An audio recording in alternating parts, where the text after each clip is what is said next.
Diga comigo, aonde o problema estava, que era um problema espiritual, Gideão foi resolver. Quem foi resolver? Quem se colocou na brecha? Quem intercedeu? Quem se posicionou? Quem fez o que era preciso? Sem brigar, sem contender com a família. Ele não foi contender com a família, ele foi contender com o mal.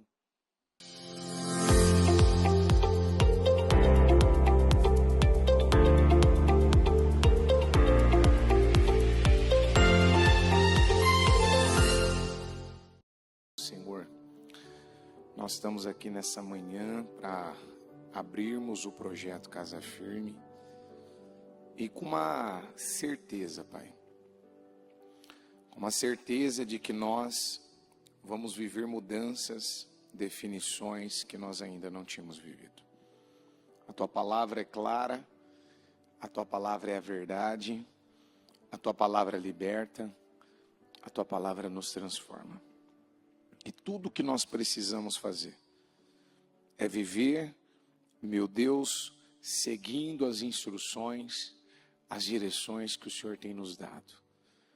Porque nós não temos poder e capacidade de vencer, Senhor, os problemas, de vencer os desafios, de vencer as mentiras, de vencer, Senhor, coisas que muitas vezes estão lá, trabalhando para tirar nossa paz, trabalhando para tirar nossa alegria, tirar nossa força. Se nós não nos revestirmos da Tua palavra.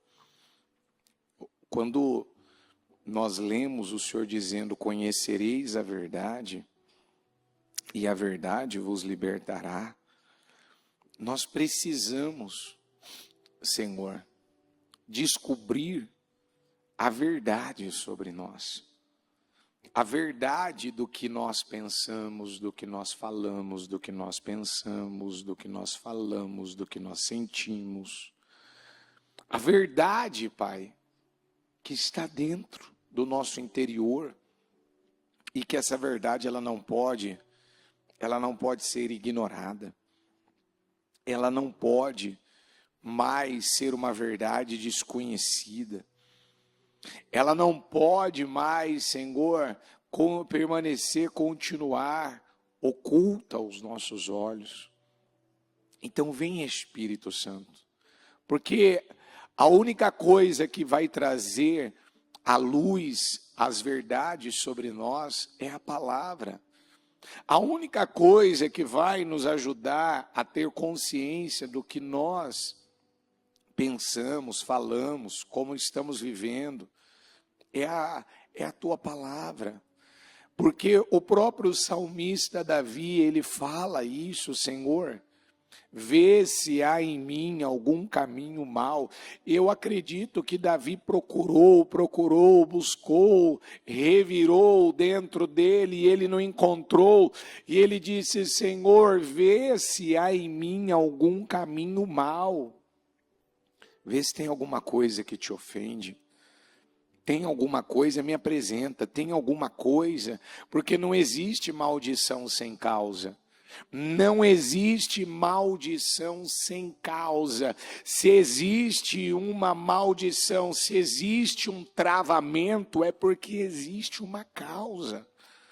E tudo que nós precisamos fazer, meu Deus, na nossa vida, é descobrir o que está causando, o que está gerando, o que está provocando, o que está, meu Deus, prejudicando a nossa vida.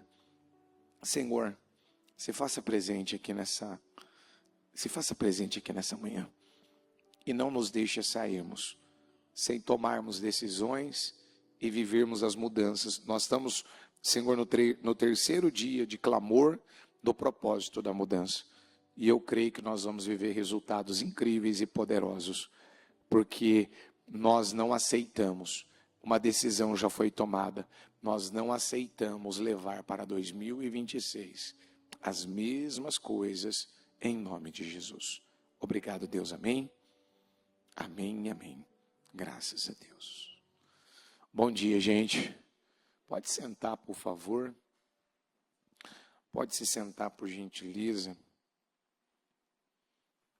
Eu quero que você abra a sua Bíblia no livro de Juízes, capítulo 6.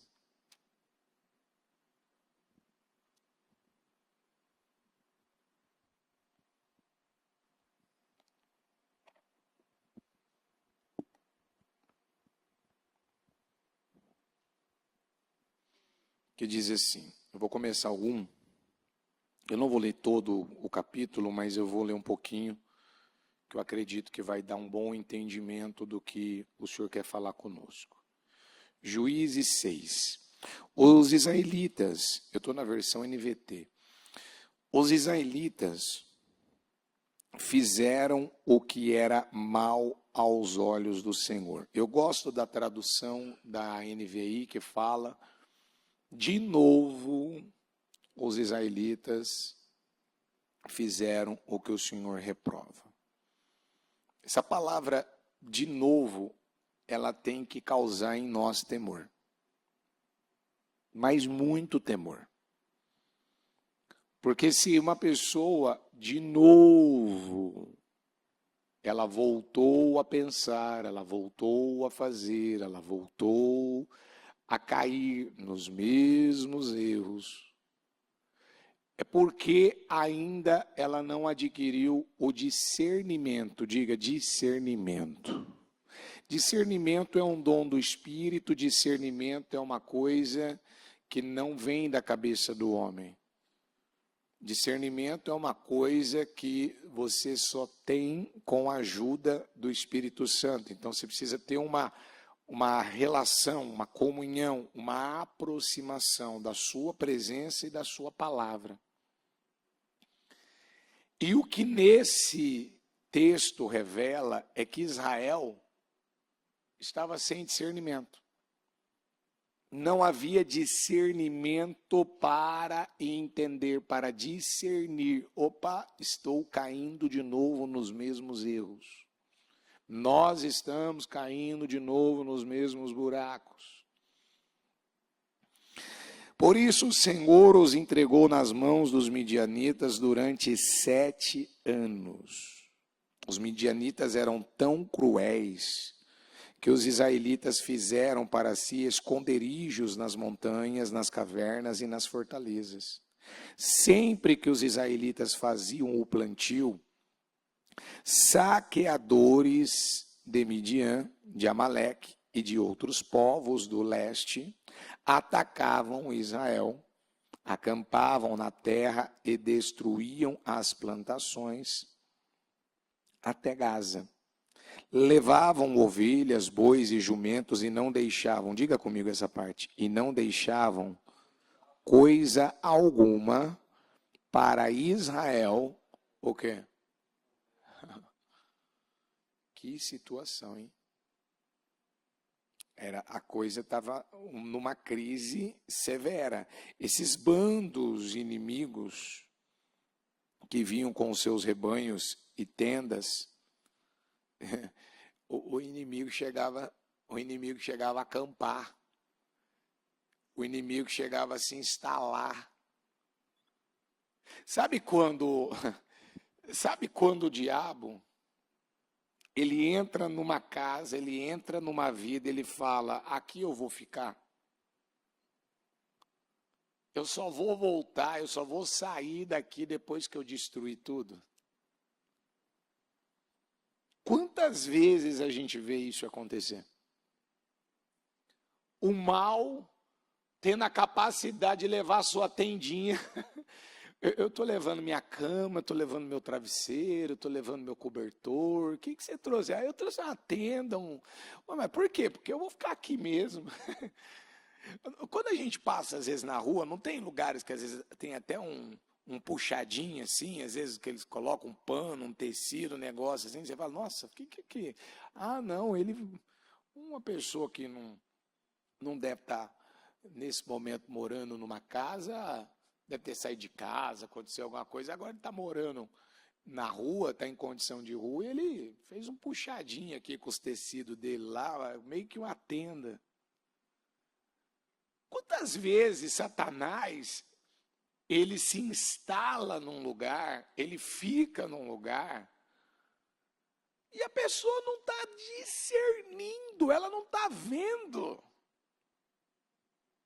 Que isso não é normal, isso não está certo. Isso aqui está me fazendo lembrar na época do Sansão, que a tribo de Judá, quando os filisteus ficaram com raiva, né, com ódio do Sansão e queriam matar Sansão, porque ele tinha devastado com má plantação de lentilhas, e ele usou 300 raposas que ele colocou fogo no traseiro delas, e elas saíram acabando com tudo. E aí eles ficaram com tanto ódio do Sansão que eles ameaçaram lutar contra Judá, e Judá, para não ter problema, gente, Judá para não ter problema, porque Judá estava com medo do inimigo. Mas peraí, a tribo de Judá servia a qual Deus? A tribo de Judá era a maior tribo, a tribo mais forte, a tribo que sempre nas batalhas saía à frente, aonde ela contribuía para que o povo de Israel, a nação de Israel, fosse temida.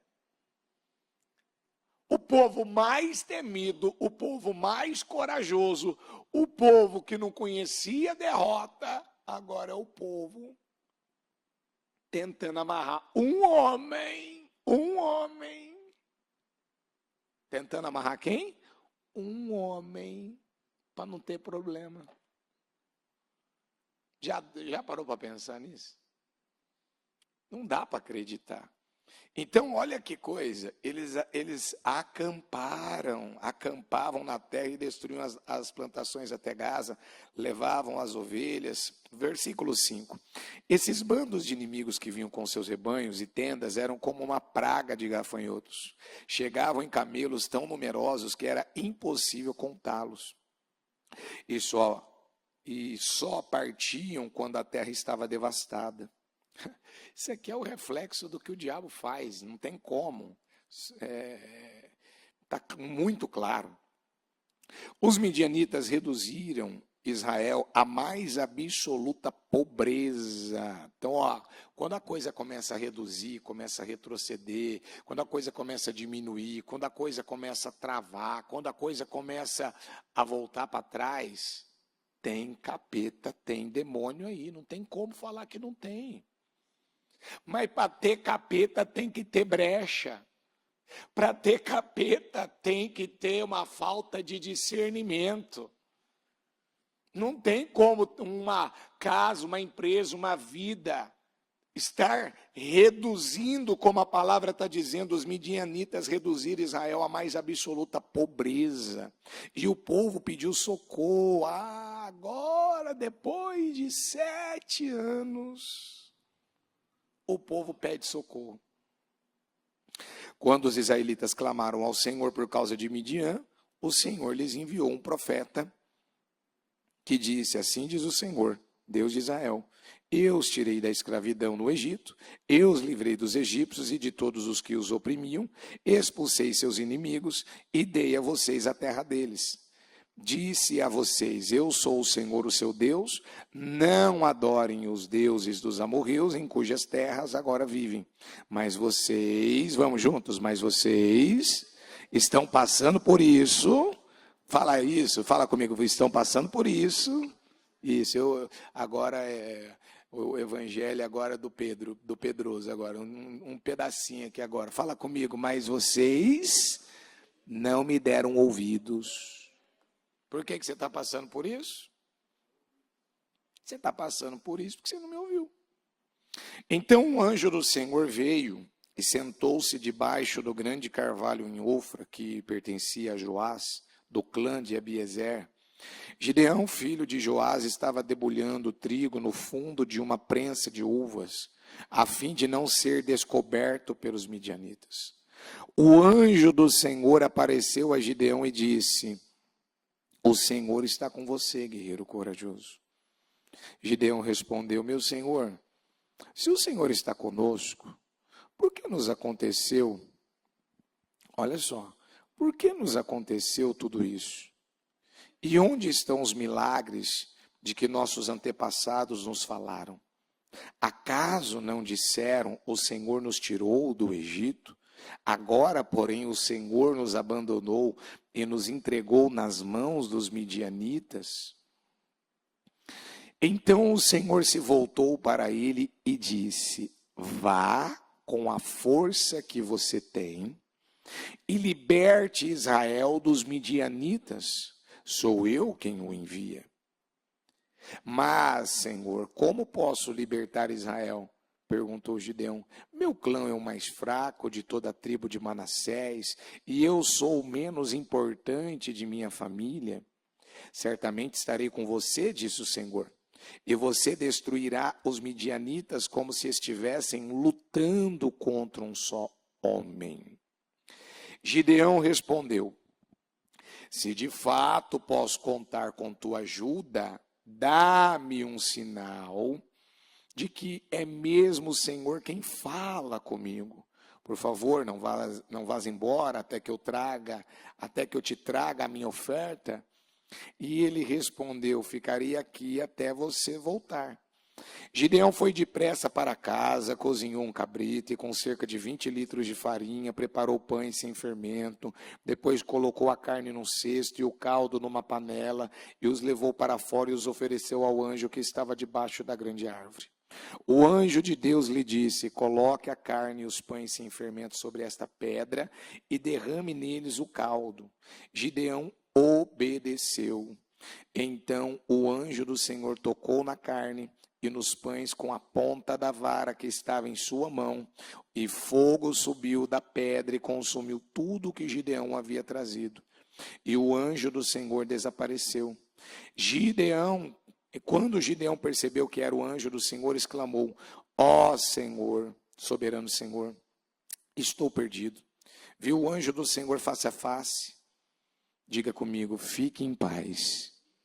Respondeu o Senhor: não tenha medo, você não morrerá. Então Gideão construiu um altar para o Senhor naquele local e o chamou de Javé Shalom. Até hoje o altar está em Ofra, no território do clã de Abiezer.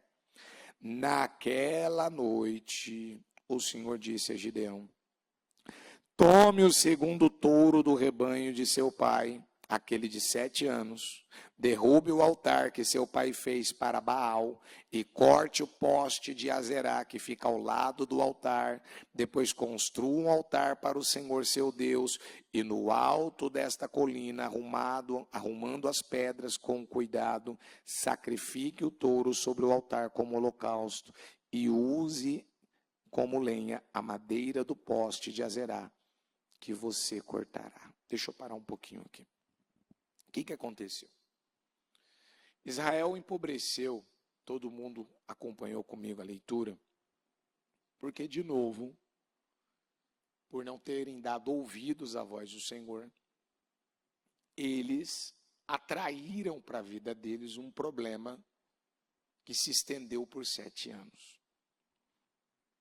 Só que, nessa palavra, é quando surge um homem chamado Gideão, que ele tinha discernimento, diga discernimento.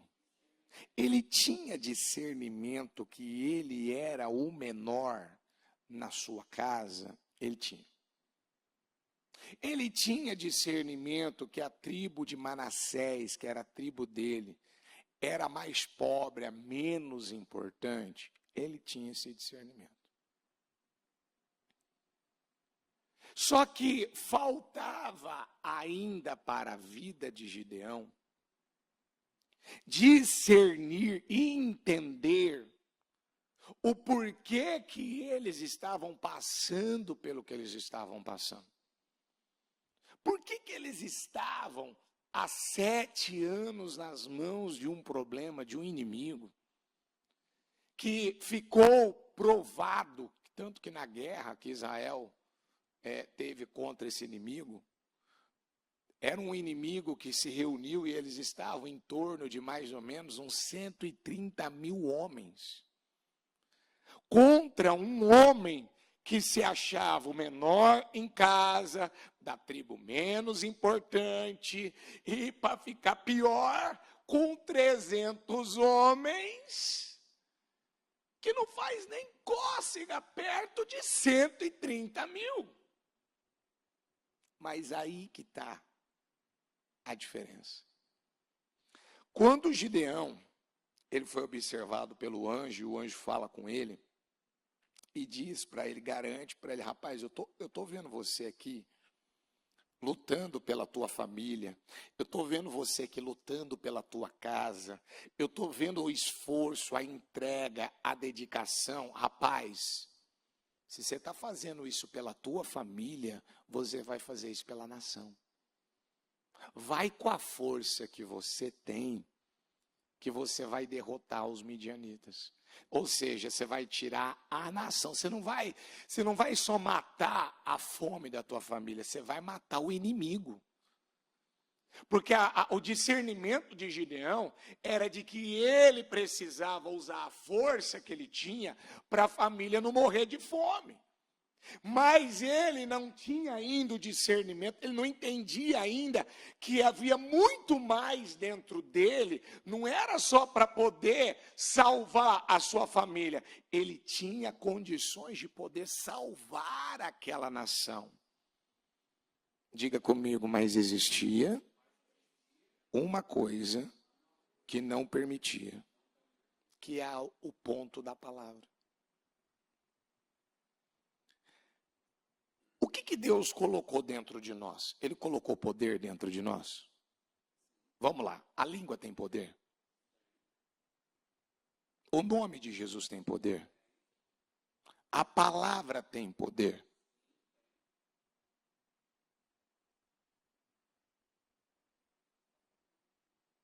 Por que muitas pessoas, elas ouvem, a palavra tem poder, a palavra coloca ordem no caos. Ela ouve que ela precisa falar a palavra sempre e meditá-la de dia e de noite para ela passar a obter sucesso na vida dela. Ela ouve direto na palavra que a língua tem poder. Então, vou usar esse poder para mudar minha vida. É um instrumento de mudança. Eu não vou ficar usando esse instrumento, esse poder, para trazer problema para a minha vida. Eu vou usar para vencer.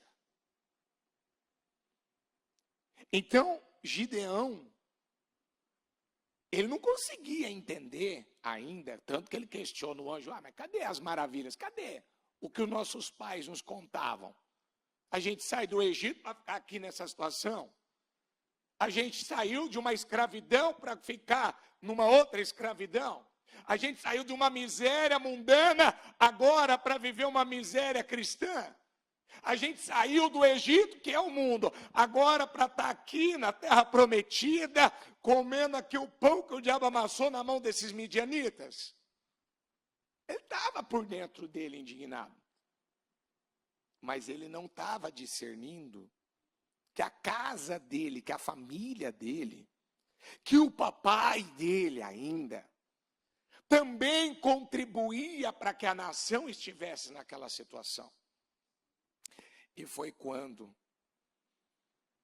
Deus mostrou para Gideão que antes dele vencer o problema da nação, ele precisava vencer primeiro o problema dentro da casa dele. Você nunca vai vencer fora, Gideão, se você não vencer dentro. Você não vai ter sucesso aqui fora se você não está tendo sucesso primeiro aqui dentro. Se você não vencer dentro, você não vai vencer fora.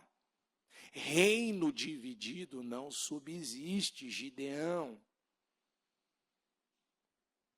Então, eu até anotei algumas coisas que eu queria falar aqui na palavra. Diga comigo, Gideão levantou um altar para a sua família. Diga comigo, ao oferecer um sacrifício, aquele anjo, diga, e era um altar de paz. Diga comigo, um altar de paz. Ou seja, você pode dizer que você é uma figura intercessora pela sua família? A figura intercessora que traz a reconciliação, que traz a libertação, que trabalha pela paz, que luta para fechar todas as brechas, todas as lacunas que existem dentro dessa casa. Ou as brechas se abrem por teu intermédio. Ou as brechas, as legalidades se abrem por conta das suas atitudes. Porque é engraçado, né? O Gideão estava incomodado, não estava? Estava até meio que questionando o anjo, estava ou não estava? Tem muita gente que questiona, por que eu estou passando? Por que isso está acontecendo? Por que a gente está vivendo isso? Do que queixa o homem? Queixa dos seus erros, dos seus pecados. Você está aí, precisando descobrir a verdade sobre você, e você não para descobrir a verdade do que está acontecendo. Tem um porquê, tem uma verdade. Então, o que Gideão ele fez? Ele decidiu ser essa figura intercessora. Porque quando Deus usou o anjo para falar para ele, vai lá agora, pega o boi, o touro do teu pai, mata esse touro, pega o altar de Baal, você vai acabar com o altar de Baal, derruba o altar de Baal, pega o poste de Azerá, corta esse poste de Azerá, pega toda essa madeira, pega tudo isso daí, monta aí direitinho um altar, pega o touro do teu pai, bota ele em cima, que era o touro que estava guardado lá, estava reservado durante aquele período de crise de 7 anos, e oferece a mim em holocausto. Gente, o pai dele era servo de Baal. Quem tinha levantado aquele altar a Baal tinha sido o pai dele. Quem tinha levantado aquele poste para Azerá também tinha sido o pai dele. A nação estava comendo, ou melhor, não estava comendo, ou seja, estava na miséria, porque havia ídolos, porque havia mentiras, porque havia uma adoração, o povo estava servindo da maneira errada. O povo estava vivendo da maneira errada. A Bíblia relata que de novo eles fizeram. Então, peraí, de novo. Eu ouvi essa expressão, rapaz, você fez isso aqui de novo.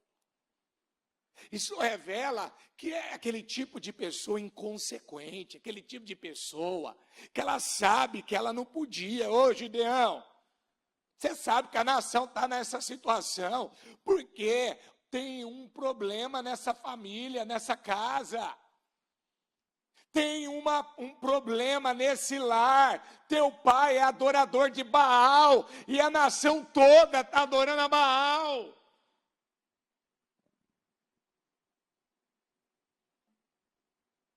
Diga comigo, a adoração a Baal, espiritualmente, diga, estava amarrando, diga, e destruindo a sua família e a nação de Israel. E o que o Gideão, então, ele decidiu fazer? se colocar na brecha. Gideão decidiu se colocar na brecha. Ele ofereceu o sacrifício. Primeiro ele levantou um altar, o altar da paz. Por que ele levantou aquele altar de paz? Porque Gideão, à medida que ele foi ouvindo o anjo, as direções do anjo, a Bíblia diz que ele foi obedecendo. E ele foi entendendo, diga comigo, que a nossa luta não é contra a carne ou sangue. Não, a nossa luta não é contra a carne ou sangue. Quando ele oferece aquele altar de paz, você vê que ele já trabalha para trazer uma mudança para a sua casa, que ele ainda não tinha trabalhado por ela. E quando ele recebe a direção para oferecer agora a oferta que Deus queria para dar vitória a Israel,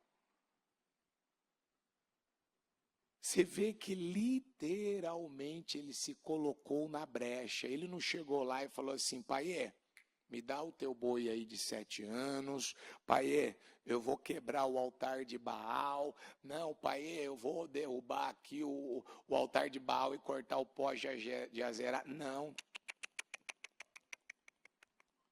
Diga comigo, aonde o problema estava, que era um problema espiritual, Gideão foi resolver. Quem foi resolver? Quem se colocou na brecha? Quem intercedeu? Quem se posicionou? Quem fez o que era preciso?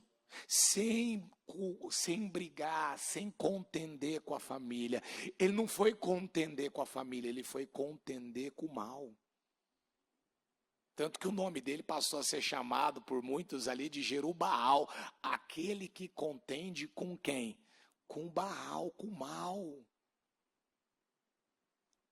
Se a nossa luta não é contra a carne ou sangue, a nossa luta é uma luta espiritual. O que você está fazendo para vencer esse mal que talvez está instalado nessa família? O que você está fazendo? Qual tem sido a sua postura? Porque foi quando ele derruba o altar de Baal, corta o poste de Azerá e oferece aquele sacrifício do boi do seu pai ao Senhor, que trouxe a libertação para o pai dele. O pai dele foi liberto depois que ele mexeu num problema espiritual. Depois que ele entendeu que ele podia usar o poder que ele tinha, a força que ele tinha, mas primeiro vencendo dentro de casa, vencendo o mal dentro de casa, derrotando primeiro o mal que estava na casa dele, porque se ele não vence o mal que estava na casa dele, como é que ele ia ter estrutura, ele ia ter força para vencer as potestades que estavam lutando contra aquela nação? Diga comigo, se eu não vencer em casa, eu nunca terei a autoridade, diga, e poder para vencer fora. Você não vai vencer o mal. Gente, arrisca mexer com o mundo espiritual e dentro de casa está cheio de brecha. Arrisca. Vencer os midianitas era conquistar novos territórios. Todo mundo quer uma conquista nova, quer ou não quer? Se eu te perguntar, quem quer uma conquista nova? Quem quer um território novo? Quem quer uma bênção nova? Você vai falar, eu quero. Mas como que nós vamos vencer? Isso é uma coisa que aqui na parte interna a gente conversa demais. Como é que a gente quer um resultado maior se primeiro o que está nas mãos não está sendo bem cuidado? Se eu não estou vencendo lá, os territórios que alguns ainda não conquistaram. O território da alma, ainda ela é almática, ela ainda é dominada por sentimentos, ela é vencida pelas emoções, ela é vencida pela vontade própria. Se eu não consigo vencer internamente, se eu não consigo vencer dentro de mim, como é que eu vou vou conseguir vencer alguma coisa, não porque eu vou ganhar o mundo. Não vai. Você não vai. Você não está conseguindo dominar o seu mundo. Você não está liderando o seu. Gente, a pessoa está cuidando dela. Ela está preocupada com a saúde dela. Ela está preocupada com aquilo que muitas vezes ela pensa. Ela não está preocupada se dentro da casa dela realmente existe respeito, admiração. Ela não está preocupada. Quando o altar de Baal foi derrubado, o altar do seu pai, e ele ofereceu o boi de 7 anos, aqui, diga comigo, Deus tirou das mãos de Baal o domínio sobre a casa de Gideão e da nação. Então, olha só, derrubar aquele altar mostrou um ato de arrependimento. E não há mudança sem. Ele tirou sua família de debaixo do jugo de Baal. Consertou o telhado espiritual de sua família. Que jugo aí existe nessa casa? Que jugo desigual? Como é que está esse telhado dessa casa, dessa família? Ele está consertado ou ele está com vazamento? Ele está consertado, ele está arrumado, como é que ele está? Porque é verdade, tem famílias que não se respeitam. Ou tem famílias que vão, hoje é 300 valentes, né? Homem forte. Tem homens. Eu estava ainda ouvindo quarta-feira passada, o Bispo Fernando fez um trabalho com os homens, após o culto da noite, e eu ouvi um homem dizendo assim, em casa quem manda é minha mulher. Aquilo, para mim, por quê? Porque eu não consigo me posicionar. Eu não consigo. Aí alguém vai falar, mas lá em casa quem rosna grosso sou eu, meu filho. Ninguém. Esse negócio de rosnar grosso, diga comigo, a única forma da minha família me respeitar é vencendo. Se eu não consigo vencer minhas emoções, se eu não consigo vencer meus sentimentos, se eu não consigo vencer as mentiras que Satanás luta para manter na minha mente, na minha vida, você acha que eu vou conseguir vencer alguma coisa grande aqui fora? Você acha que a minha família, de verdade, eu lembro uma época da minha vida que a Thalita estava casada comigo, não porque ela tinha um homem forte do lado dela. Não porque eu era um provedor, protetor. Por respeito à palavra. Era por respeito à palavra, por manter a aliança da palavra, que a palavra determina. Não porque eu sabia me posicionar, havia sabedoria no conduzir, no falar. Em casa, todas as decisões que são tomadas, elas são tomadas, na maior parte, pela misericórdia de Deus, por uma direção que o Senhor me dá, não porque eu sou bom, porque eu cresci em sabedoria, eu cresci em entendimento, eu cresci em discernimento. Então é onde ela se sente segura de chegar e falar, como nós vamos agir? Como nós vamos lidar? Lá em casa, sim, eu peço opinião, eu pergunto, mas sabe quando você não tem que se preocupar com essa parte? Sabe ou não? Não estou dizendo que a mulher não é importante, mas quando tem um homem um homem que teme a Deus, um homem que se posiciona, a mulher não vai precisar ter que vestir as calças para poder resolver os problemas dentro dessa casa. Ela não vai ter que vestir as calças. Eu lembro uma fase, olha que coisa, que desgraça na minha vida. Eu lembro uma fase da minha vida que às vezes eu tinha que pedir dinheiro emprestado para minha esposa para conseguir dar conta de pagar as contas. E eu lembro uma vez dela virar para mim e falar assim: até quando vai ser assim? Até quando eu tenho que ficar te cobrindo? Até quando eu tenho que ficar pensando por você? Até quando eu tenho que ficar aqui, ó, quase que tensa, numa tensão? Será que ele vai errar? Será que ele vai fazer certo? Será que ele vai agir certo? Será que ele vai conduzir certo? Será que ele vai ter uma atitude madura? Será que ele vai ter um comportamento que não vai prejudicar a nossa família? Gente, eu estou lembrando disso aqui agora. Eu não lembrava mais disso. Eu nem lembrava mais disso. Pode perguntar isso para ela. Quantas vezes eu ouvi isso?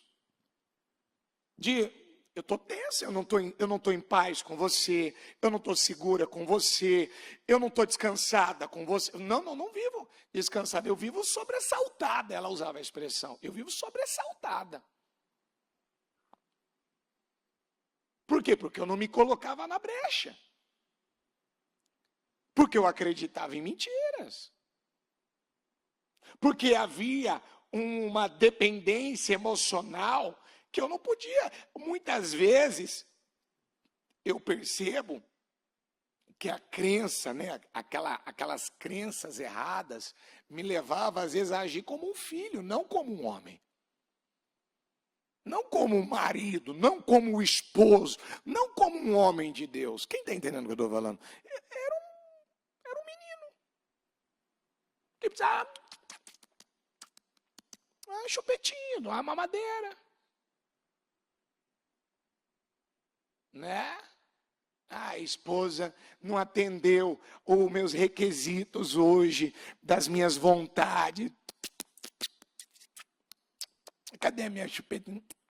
Minha mamadeirinha aqui. Não.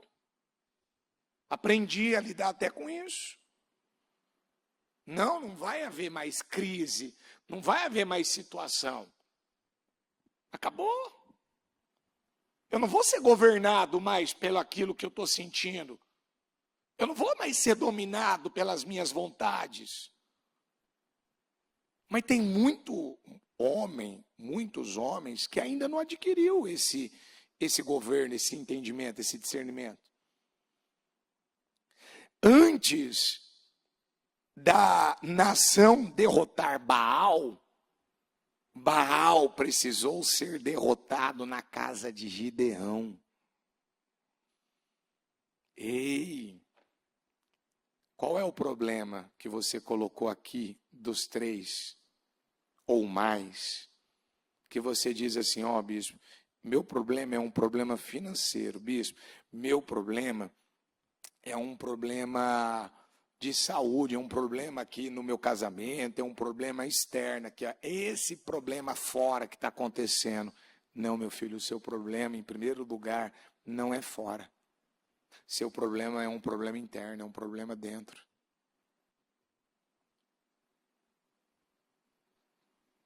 Você não fechou a brecha, você não derrotou esse mal que está aí dentro. Olha só, eu lembro que, acho que uns 5 anos ou 6 anos atrás, eu lembro uma vez que a bispa, ela deu uma palavra, que ela chegou, ela falou assim, filho, sabe essa situação aqui que aconteceu na casa dos seus pais? Sabe essa situação que dominou seu pai, sua mãe? Essa situação ainda, ela está querendo dominar a sua vida. E para eu abrir seus olhos, para você entender melhor, diga comigo, existe uma possessão maligna atuando dentro da sua casa. De novo, dentro da sua casa há uma possessão maligna. Aí ela me explicou, você sabe por quê? Porque sempre você percebe que se repete essa situação lá dentro. Então eu vou te perguntar aqui. O que sempre se repete na sua casa? O que sempre se repete? Você foi criado num lar cheio de brigas? Você pode ter certeza que se você não venceu esse demônio das brigas, provavelmente a sua casa ainda tem brigas. Você foi criado num lar onde havia discussões, desavenças, desentendimento, falta de respeito, brutalidade, grosseria. Você vai lá ver, você vai encontrar a mesma coisa. Se a pessoa não venceu ainda. Igual o casal que eu peguei, né? A mulher foi criada no contexto de briga e o marido foi criado no contexto onde o pai, ele trazia acho que era 3 filhos, se não estou enganado, e ele botava a TV para todo mundo assistir com filmes não totalmente explícitos, mas eram vídeos aonde havia imoralidade com a pornografia. Ou seja, como é que aquele rapaz, aquele menino que cresceu vendo o pai dele junto com seus irmãos assistir aquelas coisas, como que não funcionou?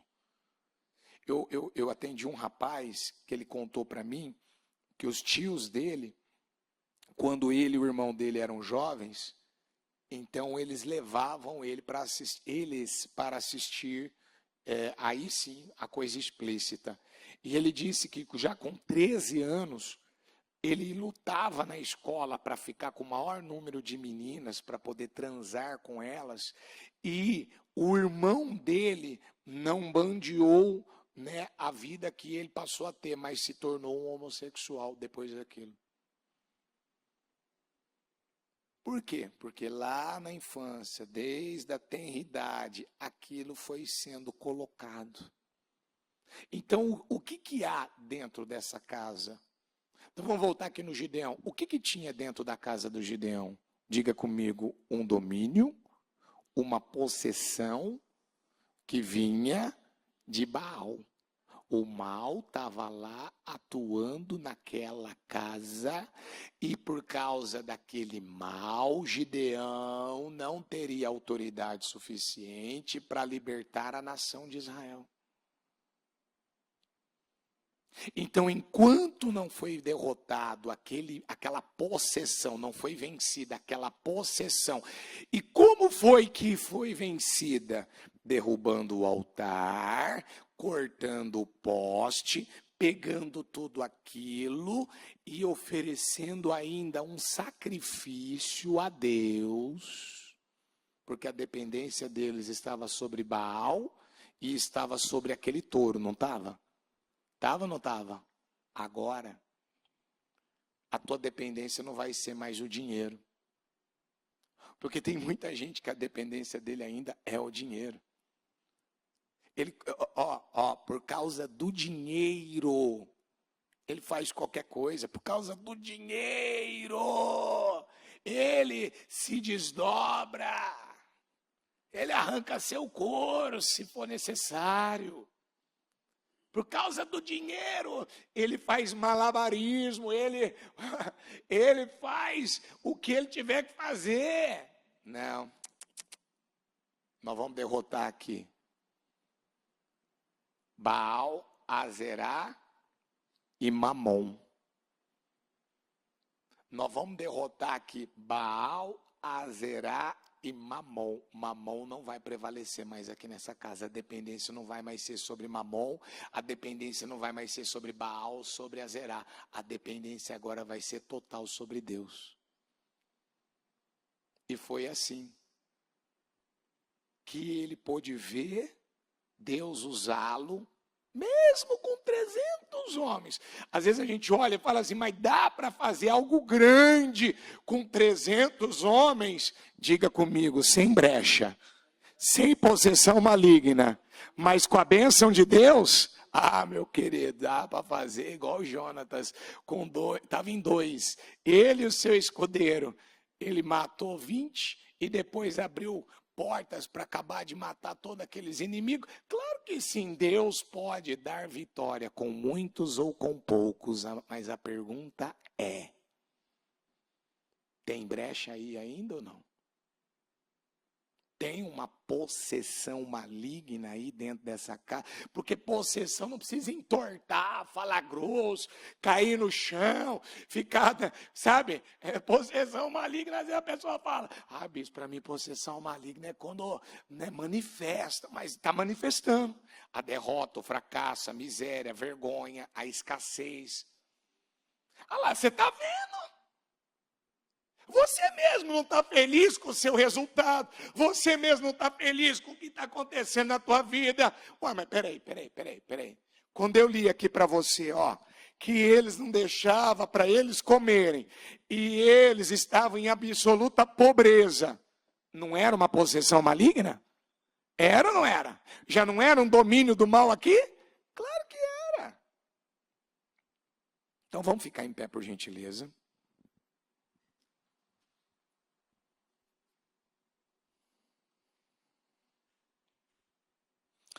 Diga comigo, Gideão levantou um altar de paz na sua família. Diga comigo o que significa. Eu vou vencer as portas do inferno com a paz. Então o que faltava naquela casa? Faltava paz. Então coloca a mão no seu coração com esse encarte na mão. Eu não vou vencer mais brigando, porque eu não estou vencendo na briga, na contenda, na discussão, na força do braço. Eu não estou vencendo o mal, eu não posso vencer o mal, tentando partir a cabeça de alguém no meio, discutindo, brigando. Você não muda, você não tem jeito, você é um problema, é um peso. Não, eu não vou vencer o mal assim. Ninguém vence o mal assim. Você sabe por que muitos, escuta o que eu vou te falar. Você sabe, uma vez, o meu pai disse assim para mim, filho, eu não vou tirar a responsabilidade de mim. O primeiro culpado do teu pai não ter servido a Deus a vida toda como deveria ter servido, o culpado sou eu, ele falou para mim. Mas sabe uma coisa que eu usava, olha só o que ele disse, você sabe uma coisa que eu usava para justificar por que eu não queria Deus? Eu sabia que eu tinha que buscar Deus, mas sabe por que eu usava de argumento?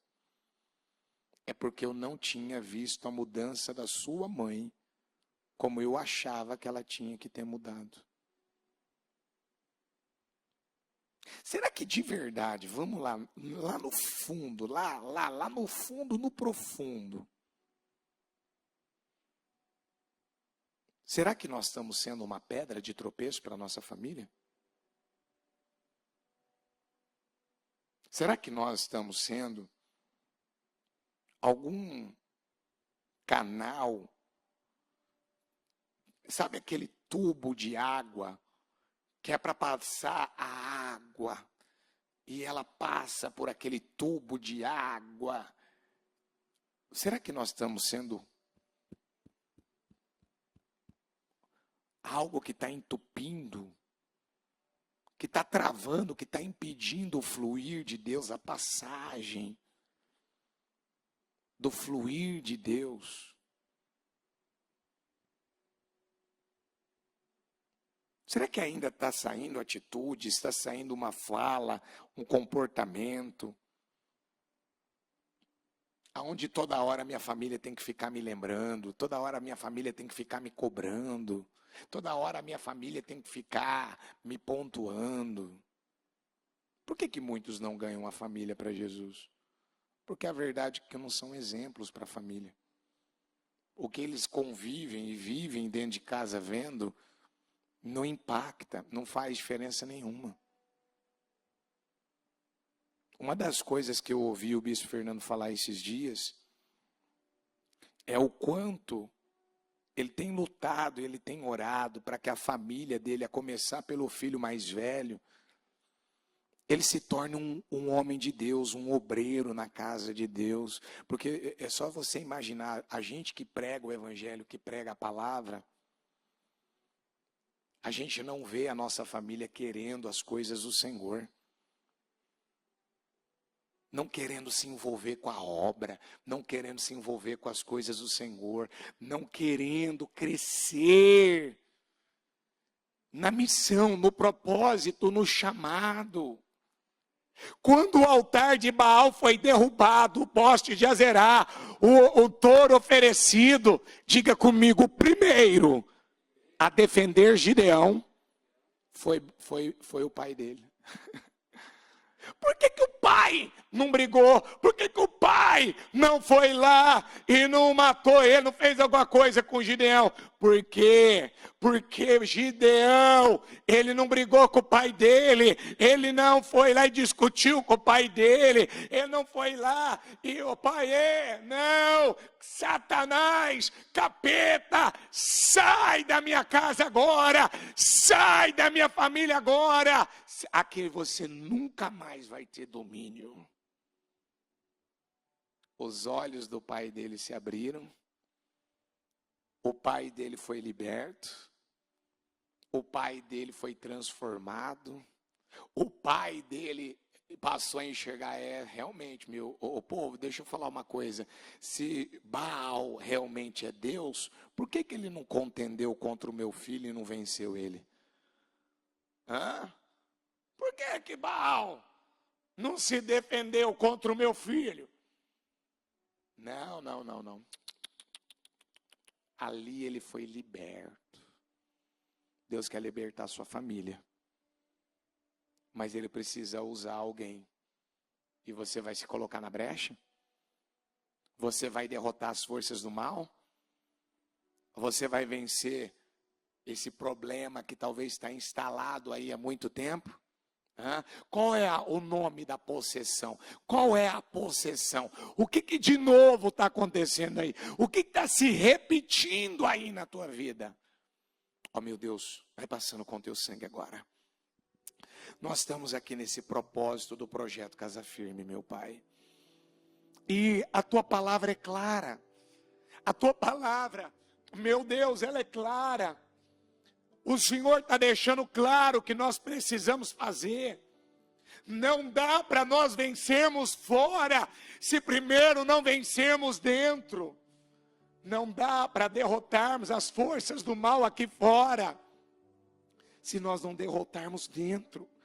Se nós não vencermos o mal, não é brigar, não é discutir, não é, meu Pai, forçar alguém a mudar, não, eu preciso mudar, eu preciso me tornar uma pessoa completamente diferente, eu preciso fechar as portas de acesso que o mal está tendo dentro dessa casa, meu Deus, sou eu.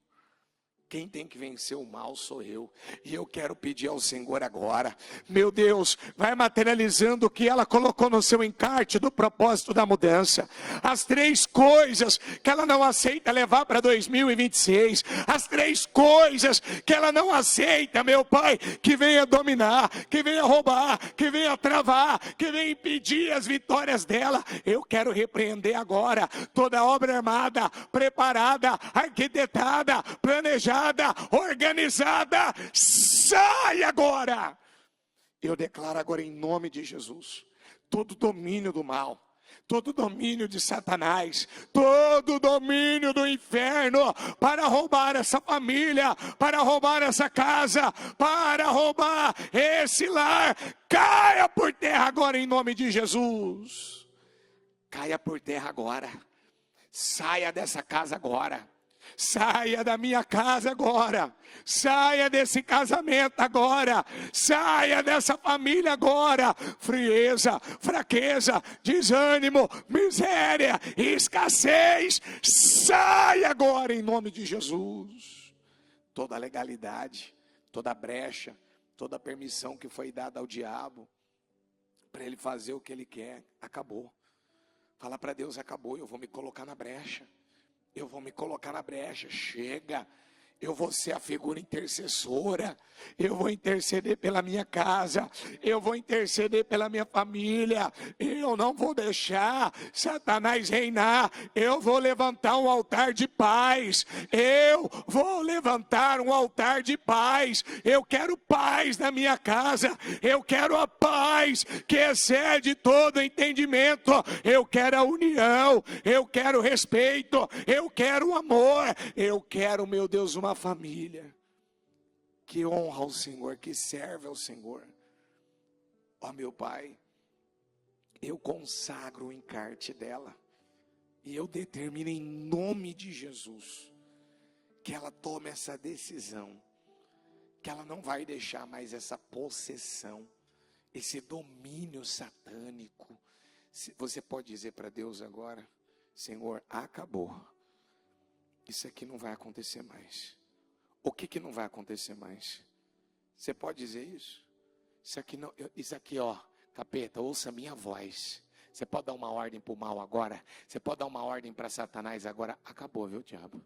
E você na minha vida, na minha casa, na vida do meu filho, na vida do meu neto, na vida da minha filha, você estava atuando na vida do meu pai, você estava atuando na vida da minha mãe, você estava atuando na vida do meu filho, você estava atuando na vida da minha esposa, você estava atuando na vida do meu marido, isso aqui estava dominando, estava se repetindo, mas eu ordeno, acabou! Isso não vai prevalecer mais. Não vai mais, acabou. Em nome de Jesus. Fala assim comigo: hoje eu comprei uma briga contra essa força maligna. Diga aí, eu vou sair dessa briga. Diga por cabeça, por cima. Diga, eu não aceito derrota, eu não aceito fracasso. Chega de vergonha, chega de humilhação.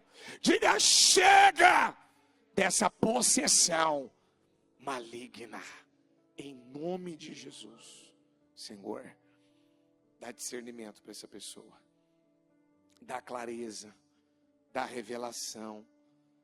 Talvez o que está faltando é um quebrantamento, porque quando Gideão derrotou o Baal, quando Gideão derrotou Azerá, meu Deus, daquele lugar, ele estava deixando claro ali naquele momento que ele estava, meu Deus, totalmente quebrantado diante do Senhor.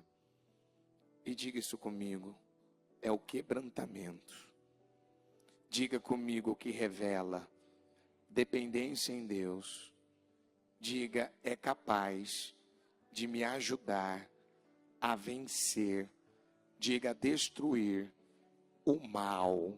Diga, Gideão, ele se quebrantou diante de Deus e da sua palavra. Diga comigo, ele se quebrantou, ele se humilhou, ele reconheceu, ele admitiu. Diga que o mal estava naquela casa. Diga, e era ele que venceria aquele mal. Diga, e se ele vencesse, diga, aquele mal, ele poderia vencer qualquer coisa. Então eu quero que com a mão no coração, você vai se comprometer com Deus a partir de agora. Escuta o que eu vou te falar. Se você vencer esse maior mal interno que você está enfrentando, no caso do Gideão, estava na casa dele, era o altar de Baal e o poste de Azerá. Se você vencer esse mal, você vai receber poder para vencer qualquer outro mal. Eu quero dizer para você que você já tem poder para vencer esse aí. Mas você precisa tomar uma decisão. Toma a decisão. Você vai derrubar hoje o altar de Baal. Vamos, derruba. Derruba. para eu terminar o trabalho. Derruba o altar de Baal agora. Derruba o altar de Baal. Corta. Corta o poste de Azerá. Derruba. Tem coisas que tem que ser derrubadas.